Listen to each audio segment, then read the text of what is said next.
What if I told you that I was going to charge you $400 a month for a prescription medication that you absolutely need to survive? This is exactly what big pharmaceutical companies are doing to healthcare right now, charging outrageous amounts of money for prescriptions that people need to survive. This goes into three categories: the medication targets, the specific medications that they are using to make their money, the insurance issues that arise when people are struggling to get and maintain their coverage, and the effects on the people. What's happening to these people that are unable to get the medications that they need. According to Dr. Aaron Kesselheim, in 2016, people were spending an average of $858 for their prescription medications monthly. That is an insane amount of money. So this brings me to my first point, which is the medication targets. What medications are they doing? They're targeting absolutely necessary medications. People need these medications to survive. So an example of this would be insulin for diabetics. If they don't get their insulin, then they can die, they can go into coma. There's a lot of issues that arise. And the reason that they're targeting these is because no matter what they charge, people are still going to buy them because they need them to survive, which is very, very unfortunate. The costs continue to climb, and more people need this help to get their medication. A Wilson's disease patient who requested to remain anonymous went from spending $30 monthly to almost $20,000 for her medication. Wilson's disease is a issue where your body cannot break down copper.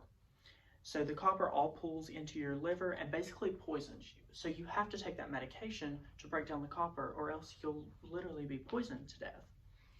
She requested to remain anonymous because there are so many issues that she has with insurance and her job, and she's worried that if she were to lose her current job, if a prospective job were to see that, then she could end up losing the job because of her health, because they wouldn't want to pay for her insurance. And this brings me to the issues that arise with the insurance companies. People don't realize that insurance is on the front lines of this fight. Insurance is the first to pay for the medications.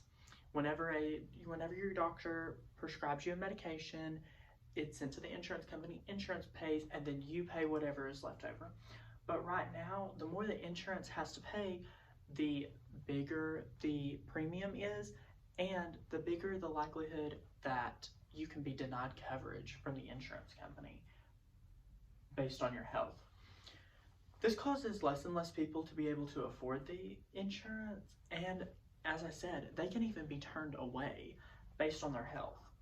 According to Teresa Gibson of academia.edu, from 2001 to 2004, prescription drug costs increased from 42.9% to 94.2%, depending on were they name brand, were they generic. A lot of factors play into this, but that doesn't change the fact that the cost is on the rise. So what is happening to these people? This is bringing me to the effects on the people. Many people are going out without their medications or cutting their doses because they can't afford it. They've got to find some way that they can make this cheaper for themselves. People are also being turned away and cannot afford their insurance due to this, because a lot of the time, your insurance price depends on your health and the amount of money that the insurance company is going to have to pay out to get your medications, to get your medical treatment. It just depends. And some people are even trying to find alternative ways, and some are resorting to trying to buy their medication on the black market, which of course you do not want to do. That can get you into a lot of legal trouble. You just do not want to be caught up in something like that. Sadly, in an interview with Mike Pearson, who is the CEO of Valiant Pharmaceutical, which is one of these large pharmaceutical companies, his main priority is turning profit for his shareholders. Nothing was said about him caring for the patients.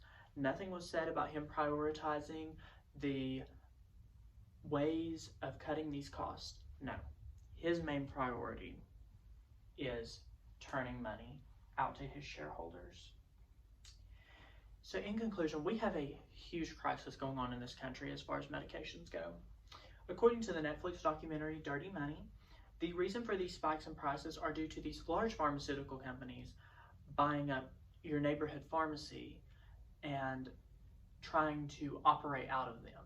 So it's making your neighborhood pharmacy seem like the bad guys, but really they're just the puppet. They're controlled up here by the large pharmaceutical companies. So in my conclusion, monopolized pharmaceutical companies are taking over. They are taking over everything, and they are making sure that they are making the most amount of money possible. They're doing this through targeting medications that everyone needs. They are causing issues for the insurance companies and making it harder for people to get their insurance coverage, and it's causing negative effects on people. Something has to be done about this. I, myself, am personally blessed enough to where I do not have any medical conditions so far that require medication for me to live, such as insulin. But many of my family members do. My grandmother has diabetes. She depends on insulin. I have multiple diabetic friends. They depend on their insulin. And it's just so heartbreaking to see what these pharmaceutical companies are doing to people like that. Charging them outrageous sums, literally bankrupting some people that are just trying to get their medication so that they can survive. Something has to be done about this. Thank you.